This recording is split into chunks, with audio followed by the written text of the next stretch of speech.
want to be able to share some information with you that might be able to kind of just, I don't know, inform your practice, inform your knowledge and understanding about learners who have combined hearing and vision loss.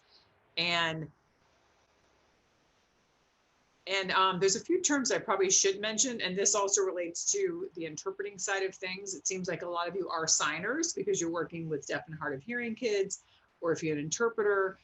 There are a lot of terms that are used in this field that may be kind of specific or unique that interpreters have not been trained to sign, or teachers have been trained to sign. So one of that already jumps out at me. I use the terms a lot. Vision loss.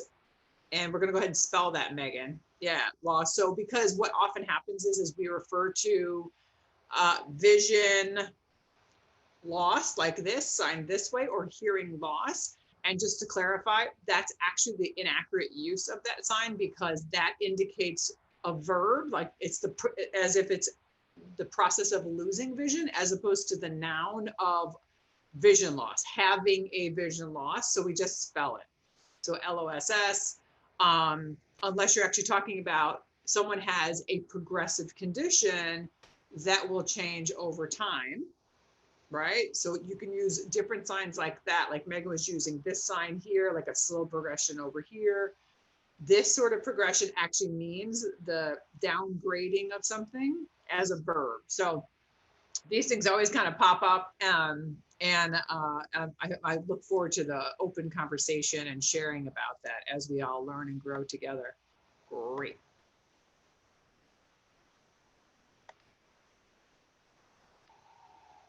All right, you seeing that, Megan, on the screen? Good. Can you see it on the screen, Megan? Okay, good. Sorry, thanks. It's always hard to tell, like, who sees what in these screens anymore. So I refer to, when we talk about touch, right? So the first session, we talked about kind of an overview of sign language and visual language options for learners. We talked about some of those parameters of sign language that are needed and how that might be applicable to learners who are both are deafblind.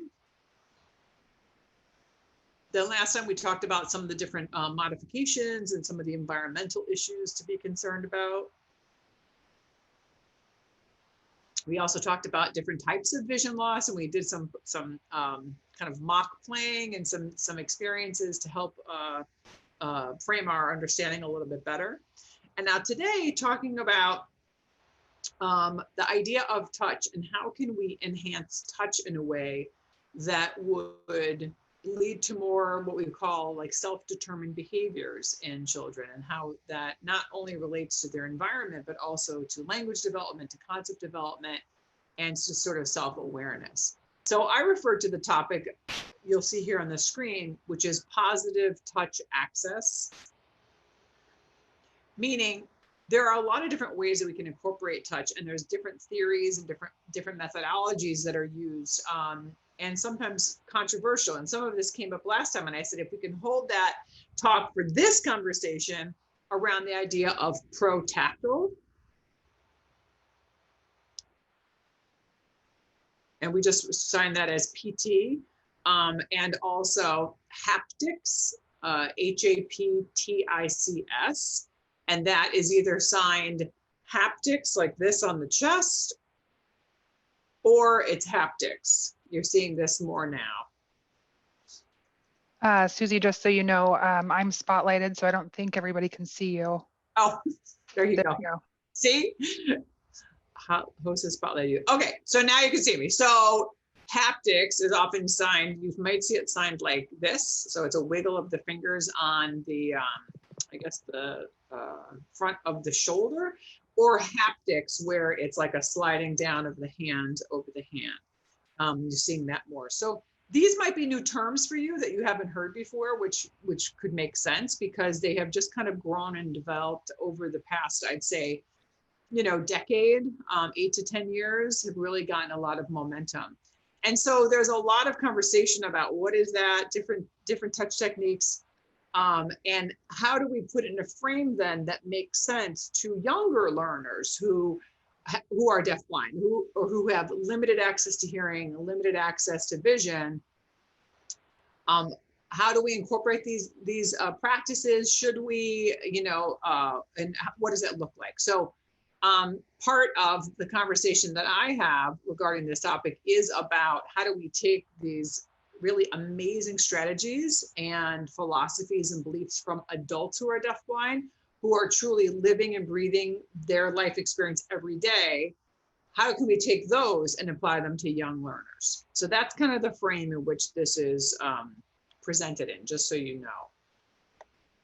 And I know when I see a hand go up, can we spotlight back on Megan? Yes.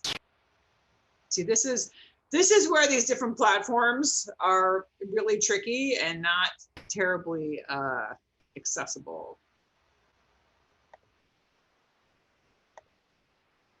Okay.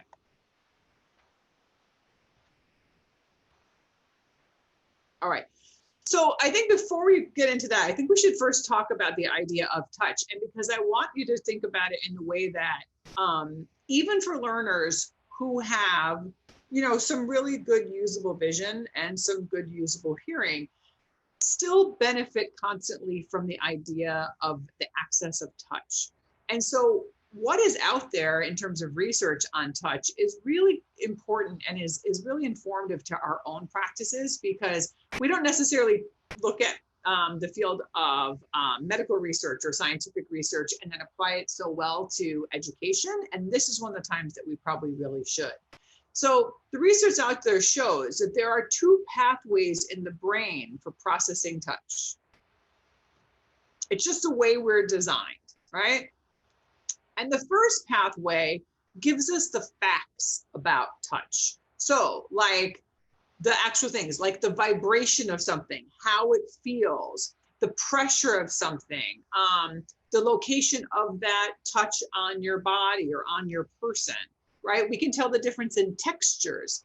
I have this sort of like bumpy raised texture on my shirt that feels very different to me, and it gives me information, right? So that's factual. I'm sitting on a chair right now that, to be quite honest, is not very comfortable. And that's constant sort of information that's being fed to me. And so we take all that information in as we're processing a lot of other things. So those are the facts. The second part of the processing center is about processing the social and emotional information related to the sense of touch. So we have these two simultaneous pieces of information that are being fed to us and that our brain is processing.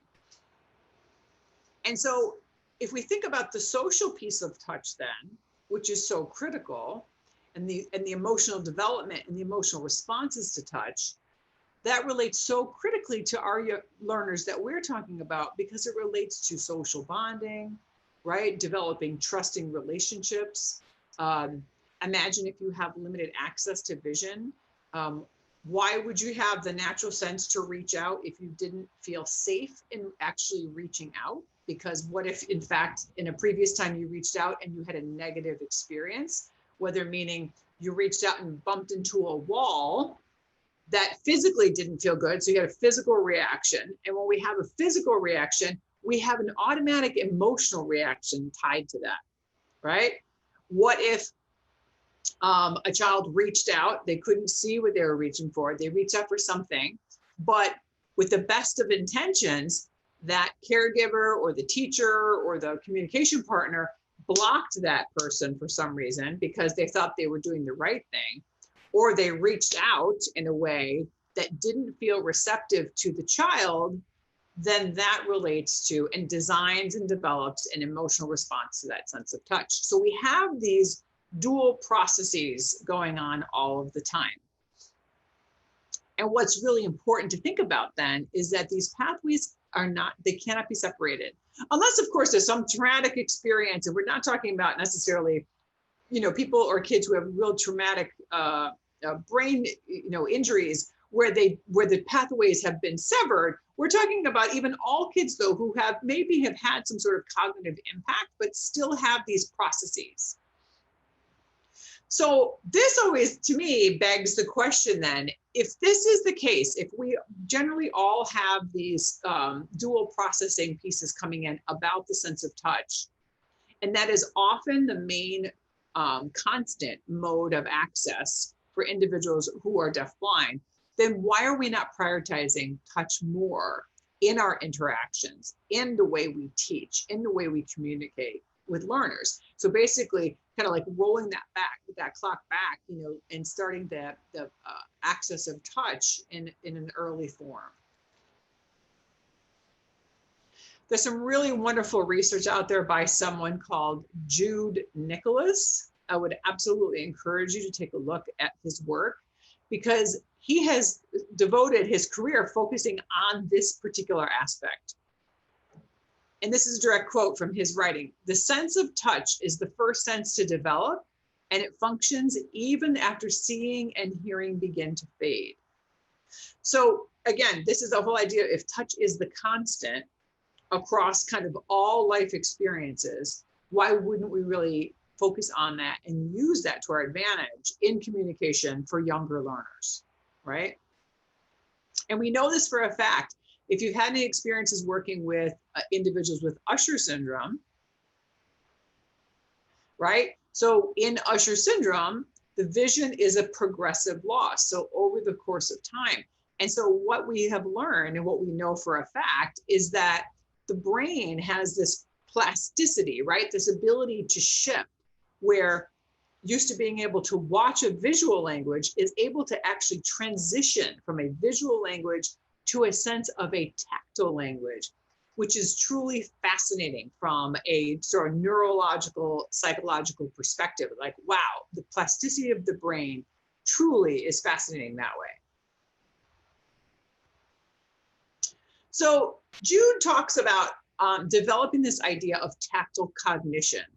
So what is that? It's actually exactly what it sounds like, right? So it refers to this higher order processing and integration of tactile information through the sense of active touch, right? So active touch, meaning how we use touch on a regular basis, right? So as an individual who is blind, we know that their use of touch, of course, is going to be critical in terms of accessing their environment, right? You'll see individuals who are blind, who have significant visual issues, use their hands for information, right? These are seekers of information. But this is taking that idea and even amping it up a little bit more and saying, but through the sense of active touch, meaning intentional touch, to make connections to things, to people, to develop concepts about things, in particular in young learners.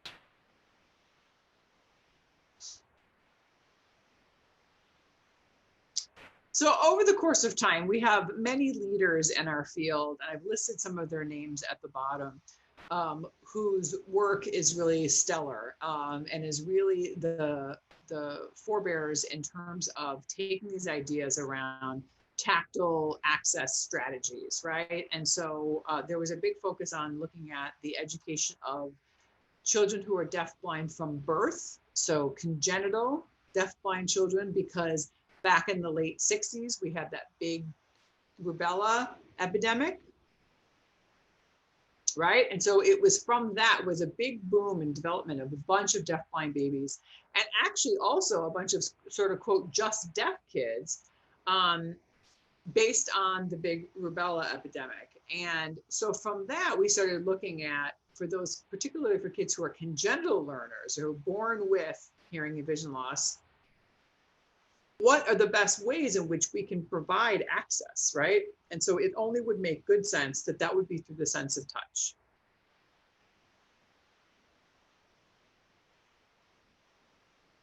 So we often talk about this, and I may have mentioned this last time, and it never hurts to repeat things in terms of what are the best practices then? What have we learned out of that study? And from now, we're only about, what, 50 years out, 45, 50 years out of the rubella epidemic. And so what has the field of ours, which in fact is in its infancy, what have we learned then from those learners? And so there are some very clear cornerstones that stand out.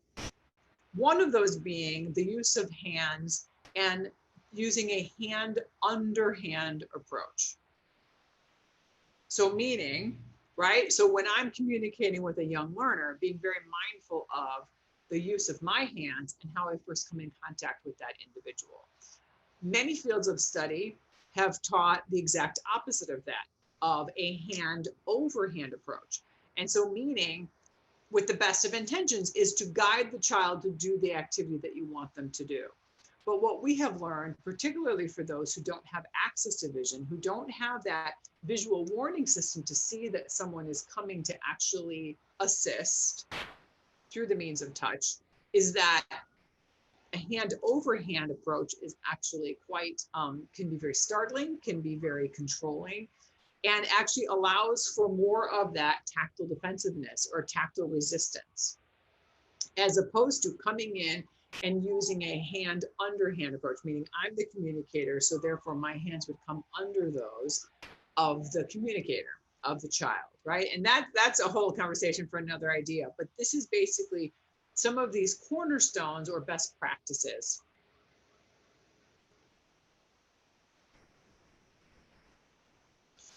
Along those lines, then, is also the idea of respectful hand use, meaning kind of shifting the way that we're thinking that if in fact a child has compromised hearing, or we can say limited hearing or limited or compromised vision, that then the hands themselves are a major form of communication. They become communication tools, right? And whether it is just to seek out information in the environment, right? If I'm handed something, and right now I'm holding a cup, if I'm handed something and I didn't have visual access to that, then my hands will be tools to explore that item. And once I have my hands on them, I have familiarity through that sense of touch. Oh, that's a cup. That means I can take a drink from that, which I just did. So we talk about respectful hand use in the way that, similarly, if someone was signing and you wanted to interrupt them, you wouldn't just walk over and grab their hand, because that's their tool for communication. And in a parallel way, if someone wanted to interrupt me and I was talking, if they came over and just basically placed their hand over my mouth, right? This is my means of access to communication as my primary language. So we have to make that applicable to the idea of the use of hands. Another major best practice relates to the idea of wait time or processing time. And we see this all the time with young learners, particularly for those who need more time to explore their environment, need more time to explore things and people, shapes that may be symbolic for language, particularly for those pre-symbolic communication learners who have not developed quite yet to having more formalized and abstract language. So if someone has, and I think you'll remember from, if you were with me last time, if you put on that little vision loss that we experienced, I think you all experienced that immediately, that, oh, it just takes longer sometimes to see something, because it takes a little bit longer to ascertain what you're actually seeing. So this idea of time may have to shift a little bit. And then also, and very critically, is the idea of shared tactile experiences. So meaning, how can I get a child to do something that might be novel, that they have not experienced before, if I don't actually participate in that in a very shared, trusting way? And you can probably see how the theme of touch is woven throughout all of this. And so really kind of thinking from this, how do we take the idea of touch and put it in a positive aspect with these cornerstones, or these sort of, these really best practices for learners who are deafblind underneath all of it.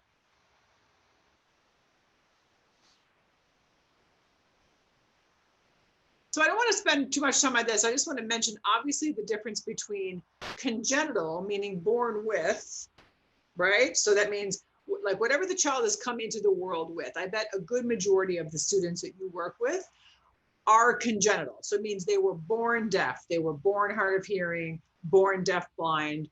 That's probably most likely what the experience would be as a teacher, as opposed to someone who has a late onset or a progressive condition, right? So some of you who are working with the older population, if you're working with high schoolers and you're working with the deaf kids, this is when you may come across an individual who has a progressive condition, which most likely would be Usher syndrome. So we have to think about the child's experience in the way of how do they present themselves into the world? What's their first means of access, right? So we talk, if you're in the field of deafness or deaf education, you're very familiar with concepts of pre-lingually deaf, right? So the child deaf before they acquired language, or post-lingually deaf, meaning they experienced a hearing loss after they already were exposed to sound and language. So all of those pieces really make a critical difference in exposure, and then allow you some input on ways in which you can move forward in developing that. So I guess then the question is, and well, then how do we develop this sort of tactile cognition, right? What is this idea? It seems like the idea makes sense, right? And if touch is this sort of foundational piece, how do we do that across all learners? So we're talking about students who are more independent decision makers, formalized language users, all the way to those who are still have emerging language skills, you know. And in the field of deaf education, you talk a lot about language deprivation. Well, obviously that applies to, you know, young learners who are deafblind even more so. So how do we make up for that big gap? And I don't know if anybody saw, there was a little clip floating around through social media of Kamala Harris actually signing that her goal is to focus on reducing language deprivation of deaf and hard of hearing children. That was definitely the first time I heard that at the federal level from administration, and how amazing that this language is starting to become a little bit more in the mainstream, which is just really critical for our young learners. So here are some of those pieces again. So how do we develop, you know, through the sense of active touch? Well, it's through constant and repetitive access to things and people, and through those shared tactile explorations and shared experiences. You'll see here on the picture, you might not be able to exactly make out what that is, but obviously you can see the hands of the adult are under those of the younger child, and they are exploring this thing together, right? So that's the idea of having a shared tactile experience. Because think about it, if you went back to the idea of when you had a blindfold on, or you automatically had this new vision condition, and then I asked you to do some things. I asked you to watch a video. I asked you to get up and go in your own home that you're very familiar with and go pour yourself a drink. Well, obviously your world changed significantly. You had to move differently in that. You had to access things differently. And if you didn't have visual memory to rely on, if you didn't have exposure to those things before, you probably would have moved about your space even more in a more cautious way, right? So if someone doesn't introduce you in a safe way to these activities or in your environment, you most likely would not then reach out to explore them on your own. And we could take this even further, right? So I was working with a family who was connected to us on our grant. A young learner, she was probably about 7 years old, no access to vision, but did have a little access to hearing. And so trying to figure out the best means of communication for a young child like that, and obviously would be through, sure, give her as much auditory access as possible, but she definitely was a tactile communicator and a tactile learner. And so the parents were starting to say that, wow, we have these routines for meals, but she started to get really agitated, and they couldn't figure out what was happening with that. And so once we sat back and we took a look at their plan. What was your plan? What's your process around meals? And they said, well, you know, we give her a little tap, and then we bring her over to her chair and we sit down, we put her bib on and her tray comes out and she has her food.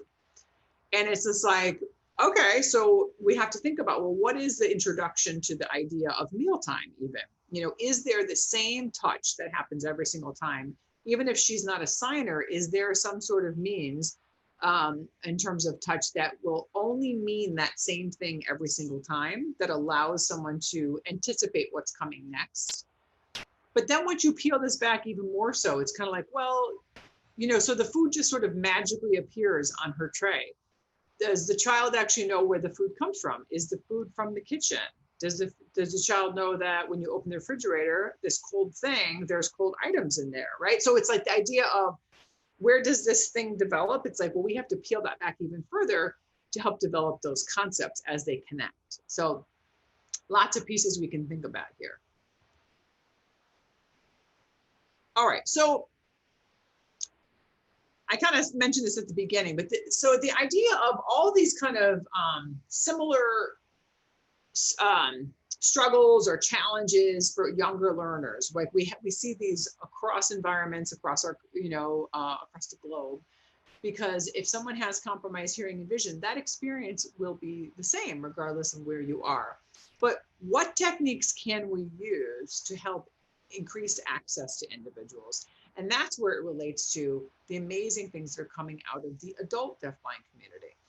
And again, if you're a teacher for the deaf, and that's been your trained background, or a speech pathologist, you know, and you come from education, I can pretty much guarantee you probably have not had any interaction with the adult community, because that's not your focus, that's not your exposure.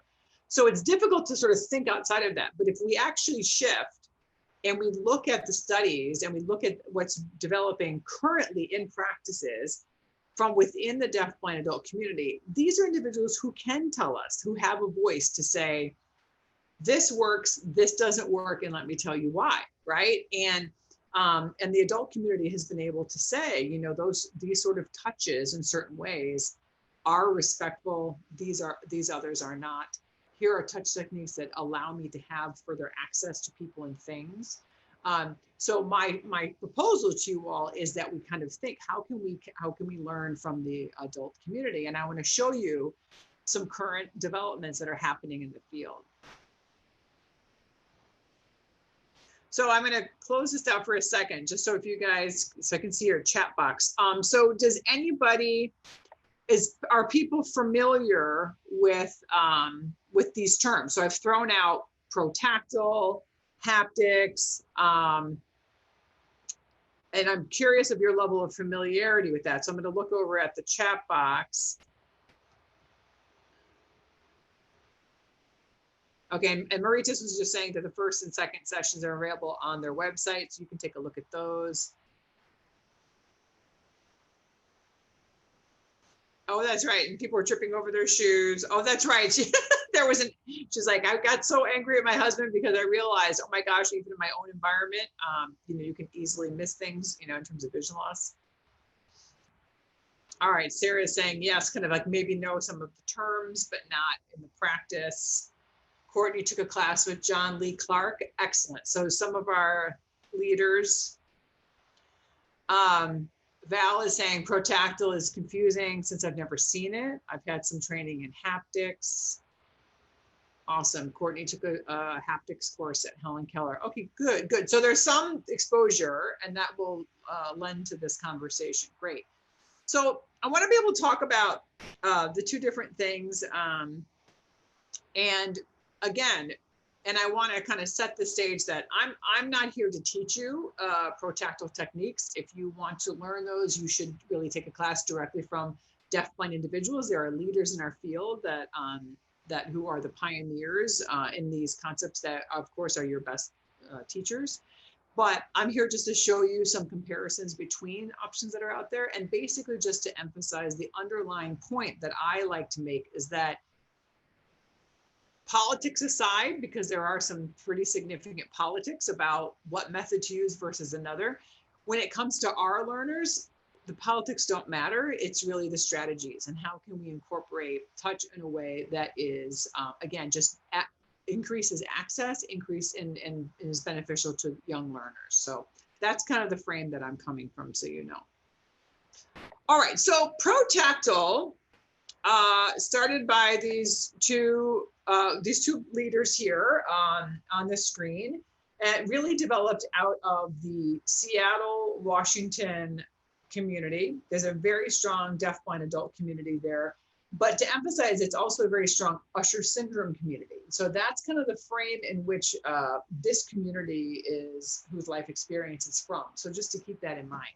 So these are folks who have formalized language skills, master's degrees, teachers, you know, all across the board here, who just happen to have a progressive condition.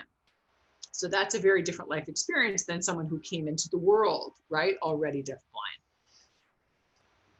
So the shift began about 10 or 15 years ago about this idea of, yes, there's always been tactile sign language where the communicator would have their hand under that of the communication partner, right? So if I'm the interpreter or the teacher or whomever, my message always belonged on my body. I would produce it.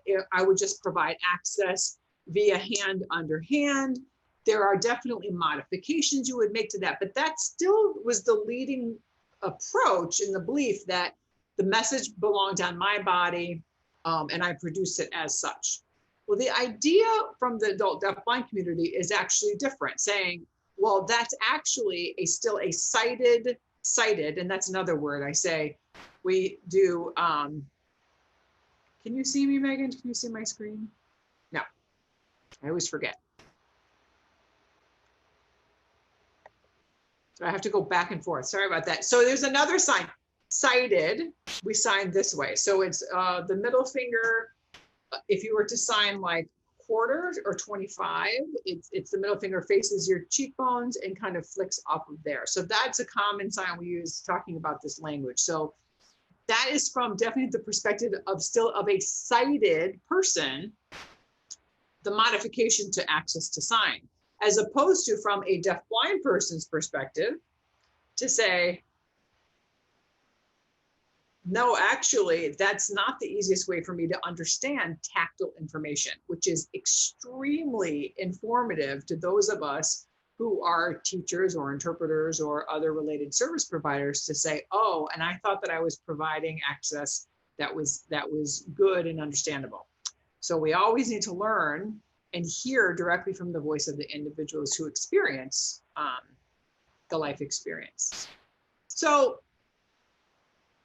AJ and it's spelled Jelica, Jelica, talk about Pro-Tactile as being, it's not only positive touch, it's more than that. It really is embracing the concept of touch as an entire cultural experience, that it includes the culture of deafblind people, the politics, the beliefs. It's all of this sort of encompassing component. It's not just the idea of just touch. And so I thought I'd show you quickly a little clip of them talking about this. And for some of you who've taken a course or two, you'll recognize these folks and know what I'm talking about right away.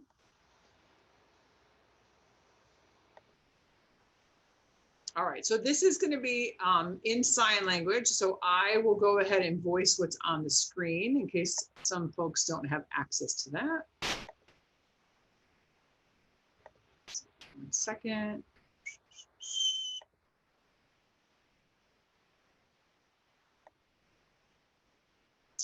Okay, we're seeing that now. Great. All right, good. All right, so this is just an introductory video, and you can find this information yourselves now very easily. If you just go to YouTube even and put in Pro-Tactile, and if you put deaf blind after it, you'll get a whole bunch of references. And very often, these folks are the first ones who come up to the top. All right, so I'm just going to show you a very short clip of this to give you a little orientation around it. So Yalitza's saying, you'll see how when we're communicating, how she's tapping my leg and giving me feedback there. So what is this concept of PT? What does that mean? And AJ says, yes, a lot of people have asked us about this concept and the spelling of pro-tactile. And what does that mean? You know, because of course the word pro usually means, you know, in support of, or, you know, advocating for something. And they say, is this just to advocate for tactile sign language? And that's not entirely true. It's not just about touch. Because, you know, individuals who are deafblind don't all use sign language or tactile sign language. It's not a necessity. But think about the idea of tactile, that word itself. So the bottom meaning is the idea of touch, right? The sense of touch. So pro-tactile means definitely valuing the sense of touch and tactile input. So you see here, it could be tactile input in a variety of locations. And Yalitza says, yes. And that would be what we refer to as sort of the deaf-blind way. All right. So if you think about deaf individuals, you know, they have very strong cultural aspects in their experience. They use facial expression, strong body movement. But people in the deaf community don't all use American Sign Language. They may have different variations. And so that it would be similar to deaf-blind people, because there are multiple modalities of communication, and that variation is fine. But the basis here, what we're supporting, is the idea of touch across all individuals. Because I can't see her facial expression to me, so then I lose out on those in particular, those details. So think about an individual who is hearing, right? They may hear these little nuances that are ums and ahs, and that's auditory information that allows you to stay connected to your communication partner. So you have to consider that individuals have their own experience, and this one is specific to deafblind people, is the basis of touch. And AJ is saying, yes, that's it. That's kind of the basis of it, but that's a quick overview. All right, so we could be in this alone for a very long time. And Morgan is saying, I love this video. Yes, so this was their very, very first video that was put out now several years ago, just talking about this concept, because word started going around about what is this idea of pro-tactile, and so then they put some visuals with it. So you can see this sort of feedback, right, is an idea of giving the communication partner input. We refer to that as back channeling. Right? That's a linguistic term of, if I'm talking, this is why it's so weird to talk on a two-dimensional platform, because how do I know you're with me at all? Because I don't get any of that back channeling. I don't get any feedback. So you have to actually solicit it and say, is everybody good? I've often said, give me a double thumbs up, which is if you type a B and a D, right? We did this last time. If you type a B and a D, it looks like double thumbs up, because otherwise you feel like you're very much, you know, kind of out there on your own. So that back channeling is so critical for communication. Think about for those younger learners, right? All right, if you can hold just for me 1 second, my apologies. Let me check something real quick.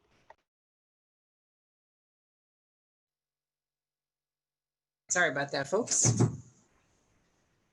Also, working from home has its very interesting challenges. I'm sure you're all experiencing that.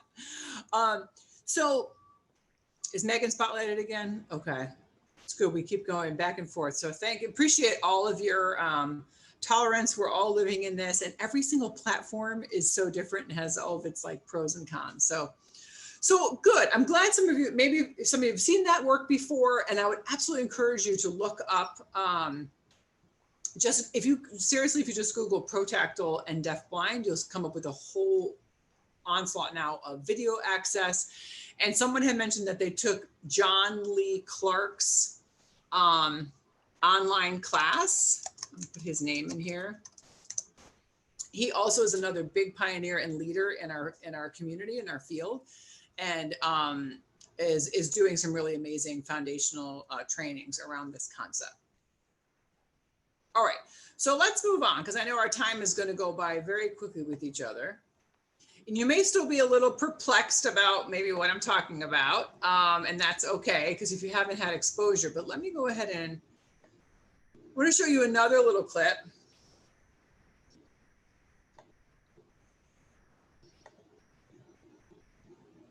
All right, so you've seen that one.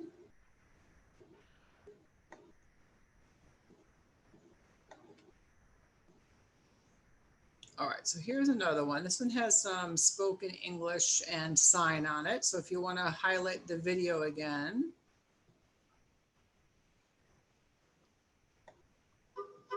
Oscar Serna is speaking in a brand new language.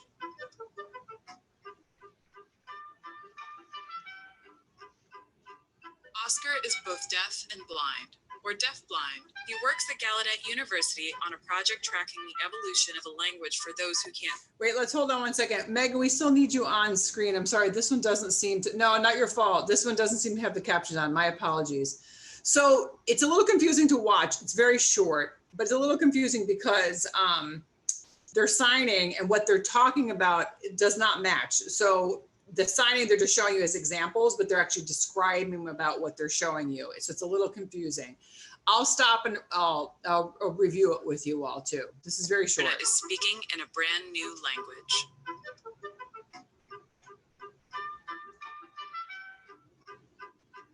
Oscar is both deaf and blind, or deaf-blind. He works at Gallaudet University on a project tracking the evolution of a language for those who can't see or hear. This new language is called Pro-Tactile ASL. The ASL stands for American Sign Language, which uses visual signs for words and phrases. Pro-Tactile ASL communicates entirely through touch.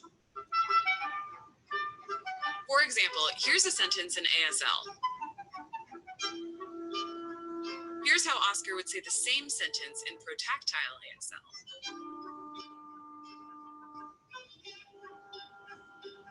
Historically, deafblind people communicated through American Sign Language, Braille, and fingerspelling, where each letter of each word is signed into a person's hand. All right, I'm going to stop it there. So that was very fast. This is an introductory video that came out of Gallaudet because there's actually a research-funded project focusing on this, like they're saying. And so, but I want to peel that back a little bit. So here's how we have shifted in our way of thinking, because if you remember, we talked about, they showed you a quick example of what would a visual sign version look like of I cut down the tree, right? So the sign for tree, right, is here. It's like, oh, and cut was here. So visually, that's very accessible. So, but now if you have to incorporate someone's hand or two hands into that communication, traditionally speaking, in traditional tactile sign language, it would still be, I would still be producing the signs on my body, and the individual would then basically need to look in a tactile way to find that information. What they showed you there is a complete sort of shift in the way of we thinking about our production, because if you caught that, I'm going to go back and show you again. Very different approach, because then it's the incorporation of both of the parties' hands to create that message in a way that's much more tactily accessible. So let's do that real quick again, because I think it really makes an amazing point, which is different than the way we traditionally have thought, right? And again, I know it goes quickly, so. For example, here's a sentence in ASL.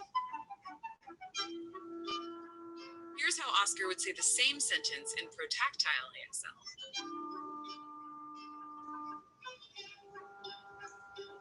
Historically. All right, so that is the idea, right? So that's the idea of having this shared tactile experience. And so to be able to share the space in which we're creating messages. And you'll see at first how Oscar indicated he wanted the second hand of his communication partner. He literally did a tap, tap, and the other person put his hand up. So that there are little techniques that once you use those again and again and again with an individual, and even with an individual with emerging communication skills, someone who's, you know, still developing concepts and language, again, it's about repetition and consistency, and particular consistency across environments and across partners is when we'll make those connections. Oh, thank you, Morgan. She put another resource in there. John Lee Clark also wrote Where I Stand, a book that she recommends. John is definitely an amazing, prolific writer that I would absolutely encourage you to read his findings.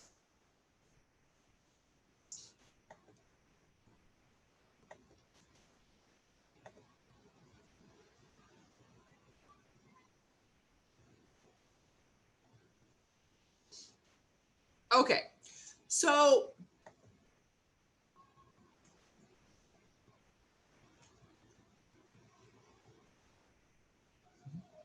that's okay. I know we all have technological needs, batteries, water.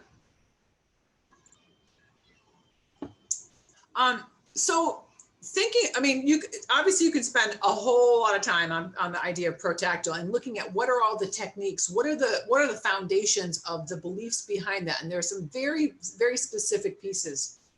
And again, I would encourage you to go learn from directly from some deafblind people and take coursework.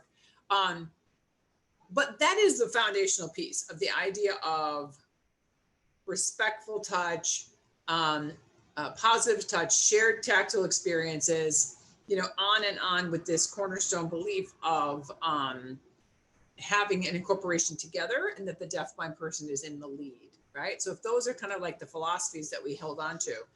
Now, the other term of haptics that we hear often, it can get confusing. So haptics is something that was designed that came out of the Scandinavian countries over in Denmark and was designed in a similar idea, but has a more set parameter of use of touch techniques. So there's something like 64 specific touches that mean specific things. And so, for example, over here on the arm, very specific location is used for colors. And so like a wiggle wave down the arm means means the word color, and then you would indicate what sort of color that is. And so there are some specific meanings in specific locations to mean certain things. Temperature, the temperature of something, the height of something, what have you. Now, what is very similar between the two approaches is that the upper arm is used a lot for communication. The upper back is considered a neutral location. Sometimes the thigh, if you're in close communication with an individual and there's that trusting relationship. But they definitely both incorporate those similar ideas. What is different though between the two and where the politics comes into play is that the pro-tactile folks believe that haptics is too limiting and that there are just these finite means of touches. And so that doesn't allow for creativity and, expansiveness. So there's different beliefs, but not to say that there aren't great benefits, from all of it. And again, the bottom line is that it really, both approaches really encourages the increased use of touch to help orient a person in their environment, right? We use the back, and you can even design an entire room or your space by setting it up on the back of the individual, and you point out where things are located, using the back as a canvas to be able to create an environment. And so that there's a lot of similarity between the two, and so it can get a little confusing. But the idea, again, is just how do we incorporate these great touch techniques in a way that is empowering and impactful for young learners. All right, so now let's take this and put this in another frame. So if we learn from adults, right, who are deafblind, how do we take these concepts that are maybe sound a little too inaccessible, right, to younger learners? Because what people have said before is like, well, right, but those are people who have formal language and, are independent thinkers and communicators that doesn't apply to young learners, when in fact, they really can. And so I want to share with you another clip. This is from a friend of mine who is a mom. I can't remember if I showed you a video of hers last time. I think I did, of Orion. Did we look at Orion last time? I think we did, right? Okay, so that introduction of Orion, and how think about how from her perspective then, as a mother, a deaf mom, raising a deaf blind child, and she had to like start to really think about like, well, how do I incorporate, you know, these different concepts of touch and touch techniques for my child in order to increase his access to his world. And so she's a very good example of saying, oh, I can incorporate these adult techniques, right, and use them in a way. And if you remember, right, we showed the video of Orion on the bed.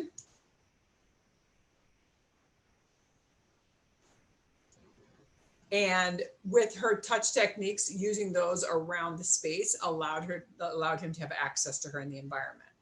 Right? Did we show that video last time? I'm trying to remember. Forgive me. These all start to blur together because we have so many good things to cover. We showed, okay, it was the eating video. Excellent. Okay, so good. Thank you for refreshing me. So we showed the video about how he was accessing his meal and looking at really emerging language skills, emerging communication. So let me show you this one of her. I don't think I showed this one of Heather, though, talking about touch access. Because I think this is really the key that connects us with taking these adult pieces from the adult community and applying them to young learners. All right, so let me pull this video up. And Megan, I'll go ahead and interpret this also. I will voice it. So we're going to want to spotlight the video again.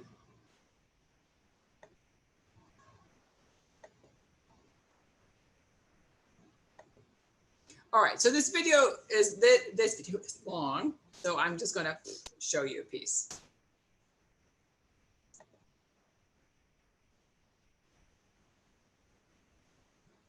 Right, so she's talking about how not everything's accessible for deaf people. And so I had to think about how then if my child cannot hear information, he can't see the information. So what is left is the sense of touch, right? To the sense of tactile information. So I started to realize that there are different ways that I can feed him tactile input through the sense of touch. Right, so I think people are familiar with tactile sign language, and that's something that we're more aware of. But Orion is still really in the emergent phase. You know, we call him the grabber for communication. He's a mover and a grabber, meaning if he wants something, he will take you to it. So he'll take the other person's hand and lead them to something. That means he's trying to explain that he needs some help with something. He needs his seatbelt clicked, what have you. So I started signing to him, of course, you know, in a tactile way. And I can see that he's starting to make those connections receptively, but receptive, but expressively, his skills are not quite there yet. I would see something every now and then in his own production, but it would disappear. So he's not quite there in terms of his own sign language development. But what I am aware of, that he knows his environment. He knows the things in his environment, like a spoon or a glass of milk or his diaper, right? Those are all things. He knows his brother, his sister, his mother, his father. He knows us all through the sense of touch. You don't need abstract language to be able to understand the things and the people around you. If we offer it through the sense of touch, we know that that's the key. And there needs to be a constant feeding of information through touch. So I want to give you an example that I'm going to share with you. So for example, when he's on the bed and just kind of like lounging around, you know, I would come up to him and play with him and interact. And so then when I go to step away from the bed, what I do then is touch the bed as I walk around it. And so I'm almost acting as a klutz, like kind of like bumping up against the bed, you know, as we go. And so that way he knows where I'm moving in his environment, as opposed to if I just stepped away from the bed and did not touch him or touch the bed, he wouldn't have any idea where I was in the environment until I suddenly appeared in a different location once he felt my sense of touch again. So if I kind of klutz my way around the room, he's able to target me and find me. And I want to show you a video on that.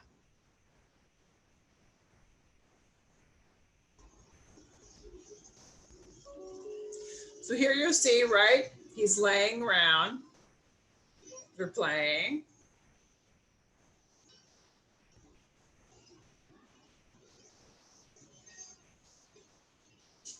He pushes her away. He's having a good time. Now here's the example, right? Now watch.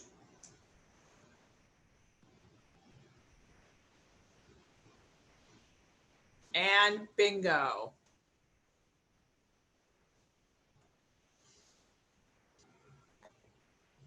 All right, Megan, why don't you come back on? All right, so maybe you can all use the chat box. Did you catch that as that happened, right? So her idea of, think about this. He's on the bed, hanging out, doing his thing, right? This is a child, a unique example, remember, as someone who has no access to vision, no access to hearing. And so you have to really think in a very different way. How do we provide information? And so again, her taking, she had already had some exposure to what the adult deafblind community is doing, and has taken sort of these techniques and modified them for access. So think about how clever that is, right? So her instead saying, walking around, tap, tap, tap on the bed, allows him to feel that. So that, remember that very beginning conversation, like tactile information is coming on facts, right? So that is factual information. He can feel the tap, tap, tap as she goes around the bed, right? So how amazing and powerful is that when she comes back, tap, tap, tap, he immediately reaches out and finds her exactly where she is in the environment. That is empowerment, right? That is true access through the sense of touch, through repetitive touch, through constant exposure, and in a safe environment, right? So he knew, based on those previous buildups of those practices, allowed him to feel comfortable and safe enough to reach out to find her exactly where she was, right? And Courtney is just saying, this is a child who's never had access to vision. And that's a very good point. So this child came into the world congenitally deafblind. And so again, taking these ideas of positive touches and putting them in a way that is accessible is perfect proof in that one minute moment, but that moment, it's filled with so information and so much empowerment, right? So if he knows that touch has meaning, it's done in a certain way, and it's done in safe environments, allows him to make more self-determined behaviors. And that's exactly what we want for young learners, right? I also wanted to ask if you caught in the video, before she steps away from him, before she leaves him, what does she do before she steps away? Did anybody catch that? It's pretty quick. I'll give you a chance to type there.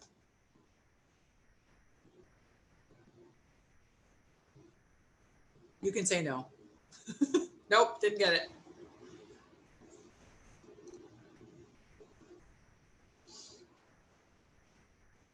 I'm going to go ahead and show that super short little blip again.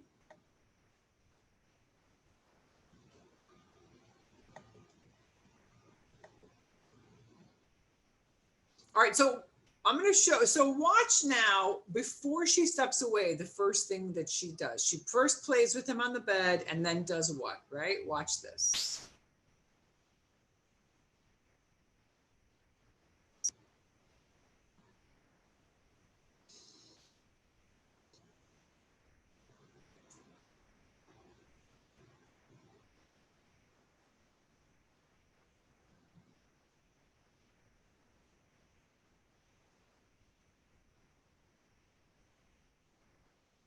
Right there.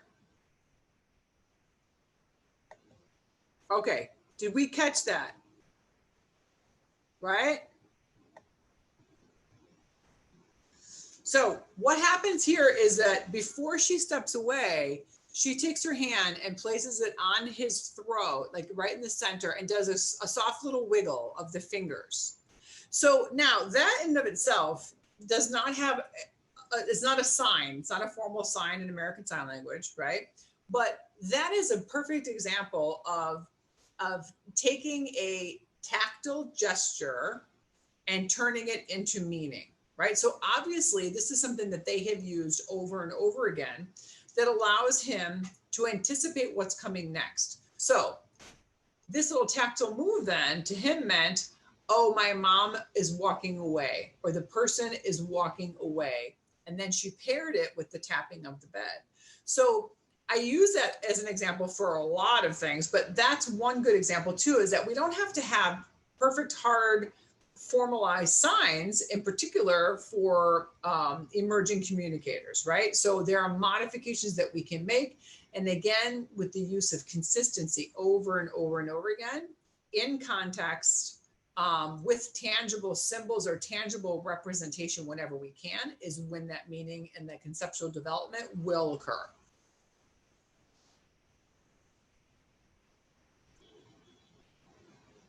All right. I could sit here and watch this stuff all day. Forget our jobs. We're just going to sit here and learn and watch these kiddos because they are our best educators anyway.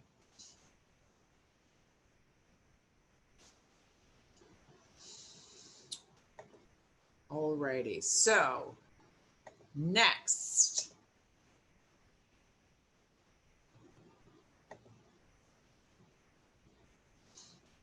All right, let me just open this back up.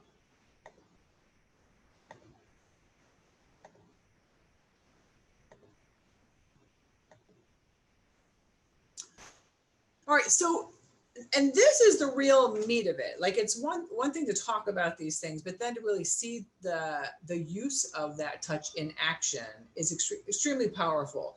But on the research side of things, kind of going back to what we know about best practices and different things, is that there is this cyclical sort of impact that we can have on development. What the research has shown, and you could even see it in Orion right there, is with the increased use of positive touch and those touch techniques that his family has engaged in, has truly increased the neural pathways. And that's what comes out of the actual medical research, right? So if you look at the field of neurology, you know, they do all those studies, but particular around individuals who've had a stroke, right? So when one part of the brain has been impacted, what happens to those neural pathways? Well, very oftentimes they create new ones, right? It goes around the damaged area and starts to make connections in other locations. And so that's what they know about the sense of touch, that if you start to increase earlier on, that increased neural pathways actually do develop, right?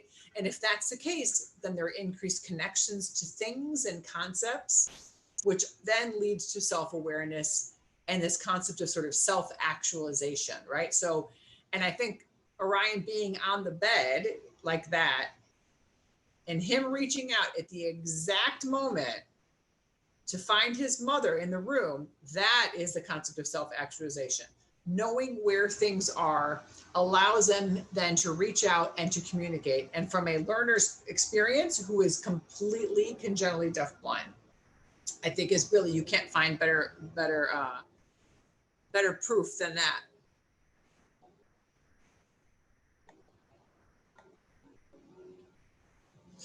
So then if we relate this to early literacy, right? So how then do we take this idea of not just touch for communication and touch for language development, touch for concept development, right? Even before I mentioned like about, you know, a routine for meals. Well, you know, those are concrete experiences that with repetition are easy to understand. To meet our bodily needs is going to be the easiest part, right?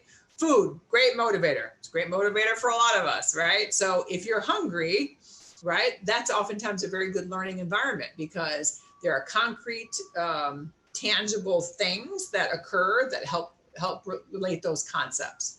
But what happens then when we start to then move away into more of an abstract development of language? And that's where it can get tricky for young learners, right? And abstract language comes in a variety of forms. Sign language is an abstract form of communication.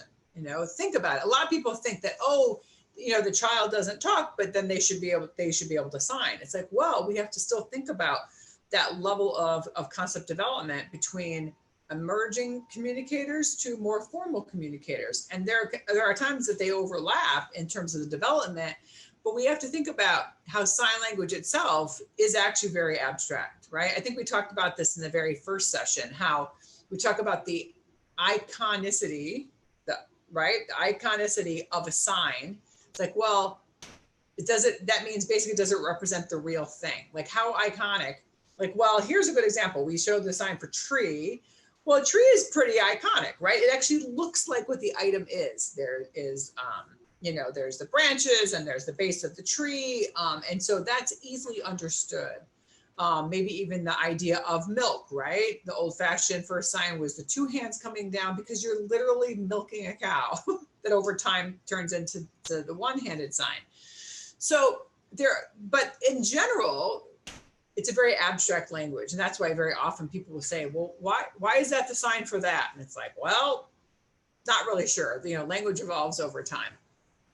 So how do we take those things? And also the concept of Braille, right? So Braille is a formal language, you know, formal means of access to language, but also requires a higher level of processing. So that is abstract in the best realm, because you literally have dots and combinations of dots that represent letters or combinations of letters and words. All right, I see that there is something in the chat.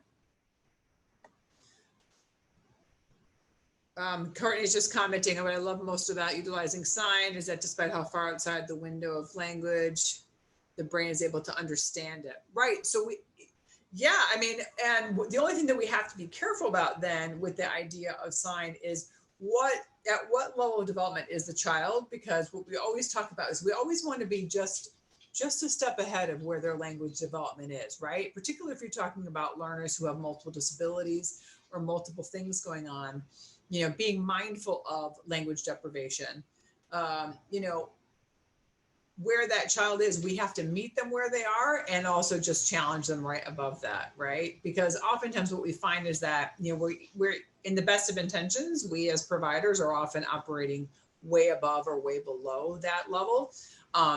But having very good language modeling constantly is going to be our best bet, right? Awesome.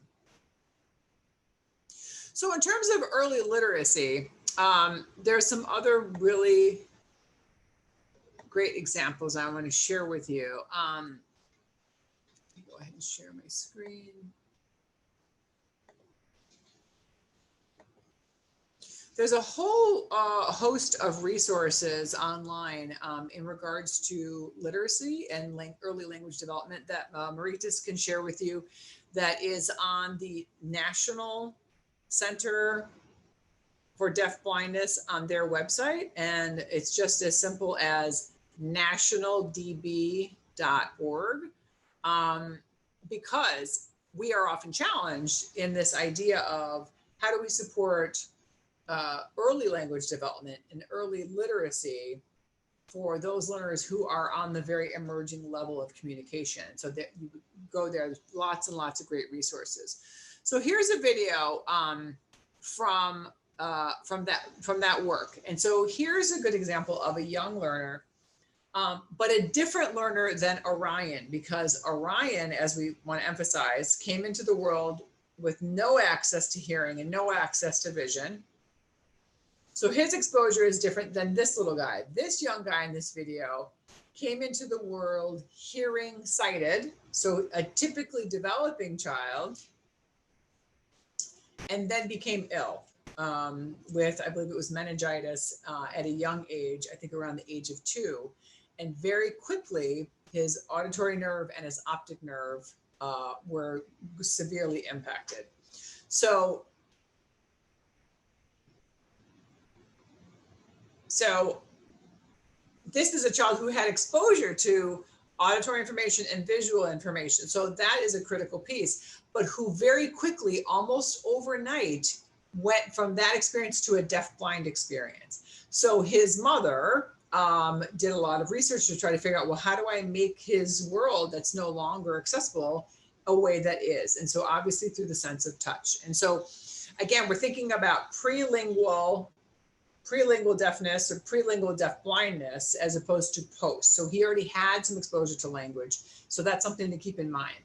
So you see here, and this will be an example of them reviewing math. So think about how abstract the concept of math is, right? So once you get outside of the level of things that you can hold in your hands to count, things get very tricky. So we have to have representation of numbers and concepts in a different way. So that's what this is. And so we'll just watch this. Now watch how he uses his hands and then interaction between the mother and the son and kind of in this short interaction.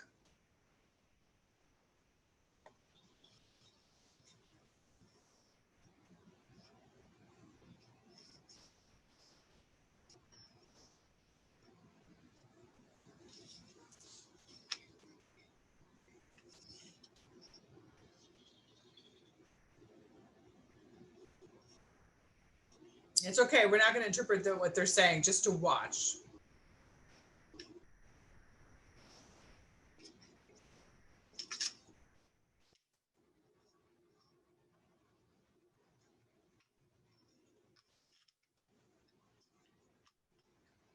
But let me go back, and I do want to give, so Megan, if you're with me here, I do want to give some visual description about what's happening. So you have a young guy sitting on the couch who puts out his hands to look for information. And his mother's sitting across from him, sitting cross-legged, and she hands him a book.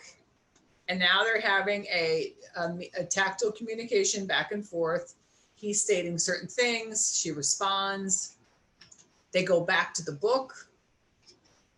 There are some raised letters and raised shapes inside the book.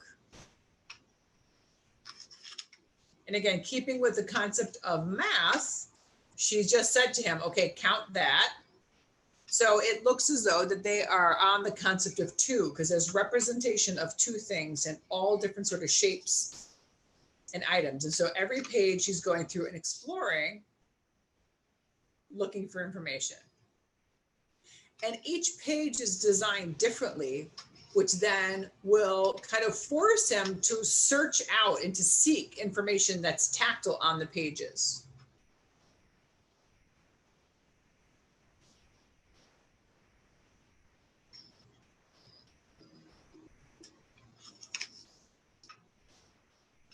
He goes back to touch the book. He reaches out for information.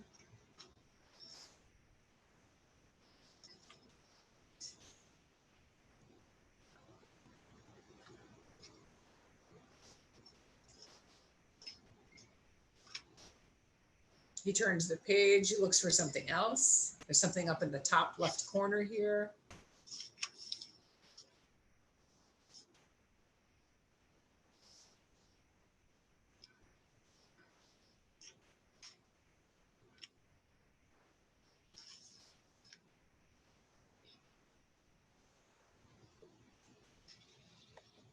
All right, so let's come back together on that. So what are the thoughts around that video and that short interaction? I'll let you go ahead and type in there.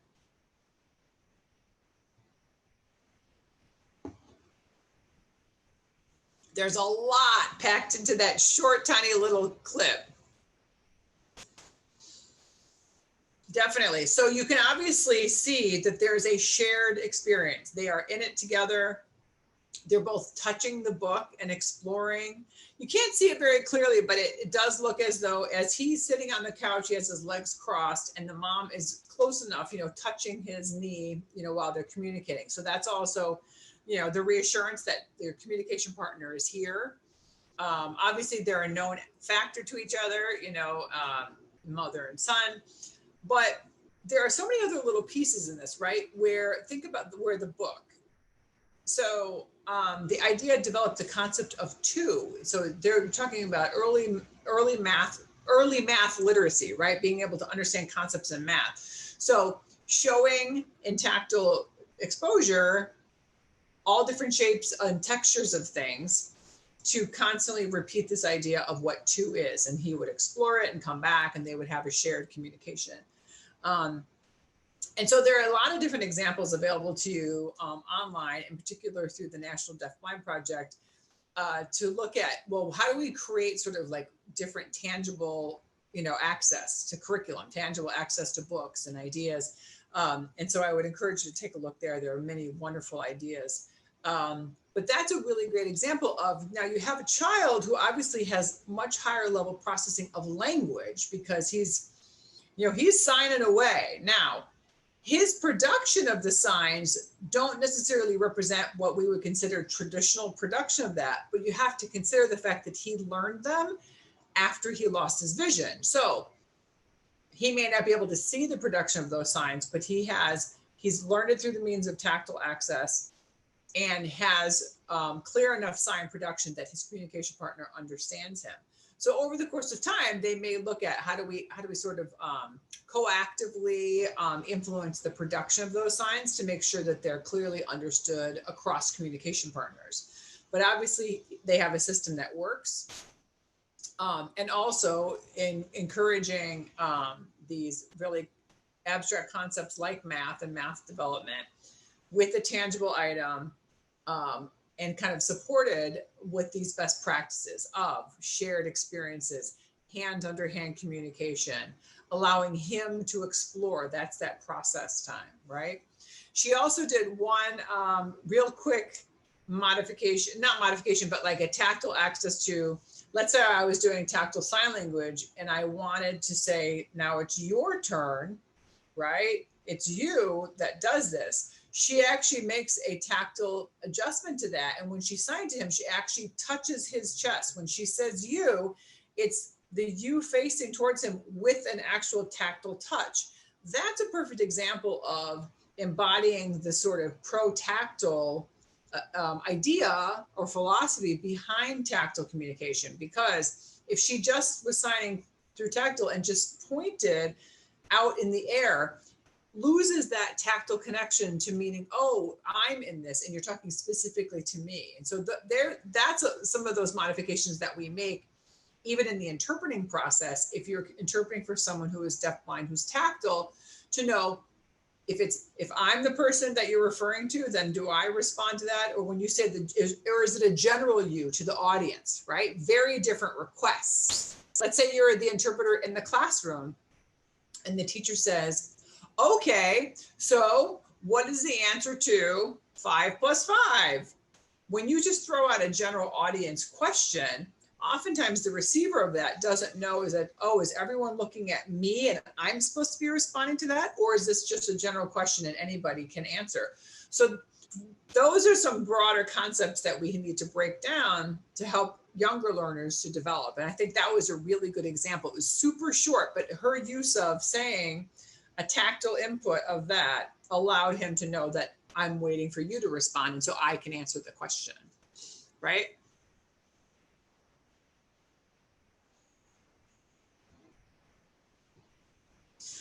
So Courtney asked a good question. So can you review, if I'm using tactile ASL, so we're referring to this as TASL, am I supposed to sign on their body or on my own? Really, really good question. Okay. So again, this is more further in-depth training in PT that I would encourage you to do, out in the community. But the idea is that there are actual modifications to how I would produce signs now with this idea of Pro-Tactile ASL. And I can give you one quick example. Of course, there's no one here with me to do it, to really model for you. But the idea is, let's say, we'll go back to the idea of the tree, right? And he was showing like how to cut down a tree. But let's say it's more complicated than that. Let's say that I'm going to let Megan do this. So let's say the visual sign production of this is, oh, I was outside, I was walking along, and I saw a cat climb up the tree and got stuck on the branch. Okay, so now how you see how she just did that, right? So visually, okay, we're outside, we set the stage, the tree was there, and I could see that the cat climbed up that tree. Now, let's add someone else's hands in that. So traditionally speaking, in the old days, and I've been doing this work for a very long time, we still would have produced that the same way. I still would have said with someone's hands on mine, oh, I went outside, I was walking, they're following me, right? I was walking, oh, and there was a tree and a cat. Now look, if I come away from my hands, cat, or excuse me, tree, there was a cat. Now imagine someone else's hands on mine. They're following my production.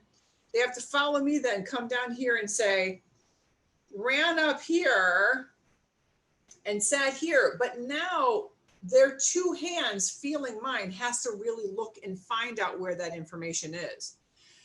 The idea behind PTASL then is that that's when the signs would be produced differently, where I would actually be saying, oh, I would set it up the same way. Oh, I was outside, I was walking, and then tap, tap, meaning give me your other hand. And I would produce, oh, there was a tree, and then I would produce that sign. There was a cat that climbed up, and I'm actually producing it on that person's body, using their hands in the production. So you see how that is a very big shift in thinking about how we actually produce the signs. So it's more of an incorporation of and together. And I think that those concepts are so profound in our understanding about how we would create a message. Because again, coming from a sighted person's perspective, I am a hearing sighted individual. And even though I have great comfort and can interpret and communicate with many, many, many deafblind people, we on this side of the fence would not have naturally incorporated necessarily the body of the individual to be respectful of those lines. And we constantly do have to be mindful of touch and placement and all those other things. However, when you've got adults who are deafblind who are saying to you, in fact, please touch, right, in a way that is accessible, allows for a clear visual understanding or imagery of what that scene may look like, right? So if you think about it, if we have, in visual communication, right, we use all this space out here. And space has critical meaning in a story, because let's say I set up Sally over here and John over here. I can't move Sally over here unless I actually mean Sally walked over there or moved over in that location. So location has meaning, right? But that's a visual plane. Now, how can someone clearly understand that if they don't have that visual plane to work from? What deafblind people in the concept of Pro-Tactile is, aha, we actually need to, let's now use a platform, right? So we're going to set up John is over here and Sally's over here. And then what happened? You know, and moving it around in a tactile way that makes sense. So that's a very curt, very summarized way of explaining that.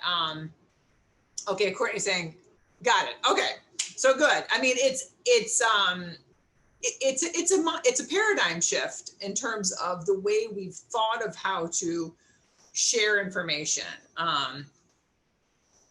Yes, exactly. And that's the video of the soccer game. So if no one has seen that, what I would highly encourage you, that's always one of my go-tos. I actually have the video ready to show you. Of the World Cup several years ago became went viral of providing access to a deafblind individual during the World Cup. How do you take this big field of soccer, right, and put it in an accessible landscape? And it's really quite beautiful to see how those techniques work. And I know we only have a minute or so left, but I'm going to pull it up just so you can see what I'm talking about. It's here somewhere.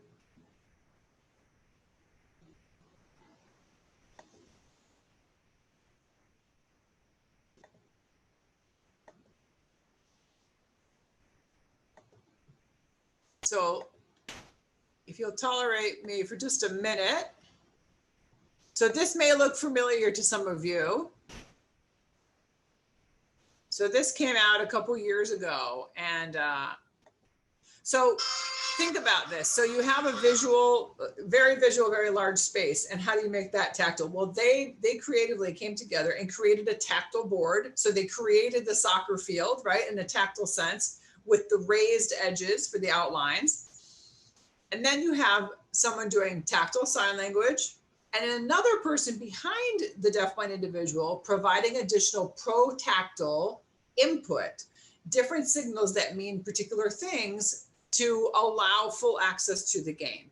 Now, also keep in mind, this is an individual who has Usher syndrome, so has had a progressive condition and had visual information before, had access to vision. So I'm just going to show this really very briefly and we'll wrap up.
All right.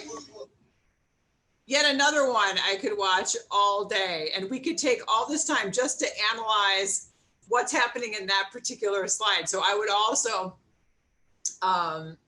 encourage you to take a look at that in terms of world soccer, deafblind, because think about that. Maritas is saying, oh, we are out of time and I have a few slides left. So if we could just talk about this for just 1 minute. Think about the setup of that, right? So something tangible, a tactile board that allowed for a platform in which to work off of.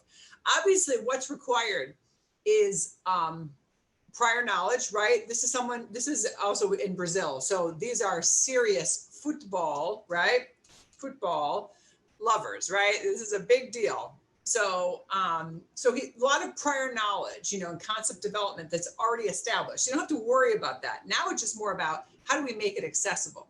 A tactile board, someone who has clear knowledge of the game themselves through tactile sign language, and then the person behind them providing other additional input. And you'll see that she was using certain hand movements across his back that are obviously pre-established to have meaning. And that is a big part of it, is the emotional meaning of it, right? The emotive side, the level of excitement, and you can see his responses were absolutely spot on time based on those points of access that were provided. So I just like to be able to show those things, to be able to say that the world does move very quickly.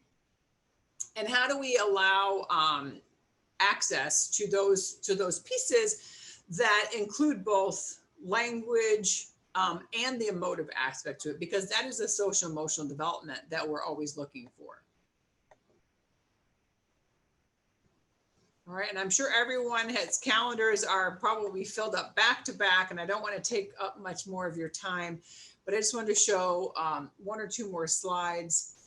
And that the bottom line here is that going back to some of those best practices with early and consistent tactile exposure, meaning to people and things, increases that tactile cognition. Remember that development and understanding of what tactile information is, ultimately leads to increased self-actualization. And I think you can see it in those different examples. I hope you walk away with always thinking about Orion on the bed and how powerful that is, right? For him to be able to reach out and find information.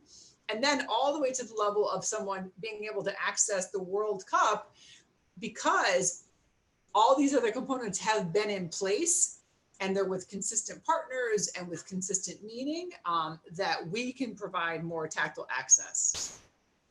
All right. And this last slide I want to show you, this is a good example. These are people sitting around in a circle.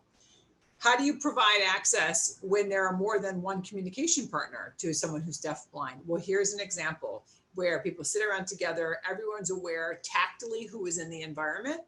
And these are concepts and these are techniques that we absolutely can use and employ with younger learners who have emerging language skills. And that might be something that we focus on another time, of like taking these concepts now and then putting them into, okay, but and now how do we apply them to the real emerging language communicators? And how do we pair language to constantly keep kind of moving up that communication ladder in terms of development, right?